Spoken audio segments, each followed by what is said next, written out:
గుండెల్లో గాయమేమో చల్లంగా మానిపోయే మాయ చేసే ఆ మాయే ప్రేమాయే.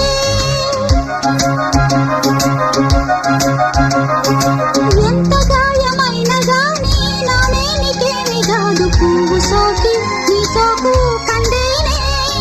వెలికి రాని వెర్రి ప్రేమ కన్నీటి ధారలోన కరుగుతున్నది. నాదు శోకమోపలేక నీ గుండె బాధపడితే తాళనన్నది. మనుషులెరుగలేరు మామూలు ప్రేమ కాదు అగ్ని కంటే స్వచ్ఛమైనది. మమకారమే ఈ లాలి పాటగా రాసేది హృదయమా. ఉమాదేవిగా శివుని అర్ధభాగమైనాలోన నిలువుమా.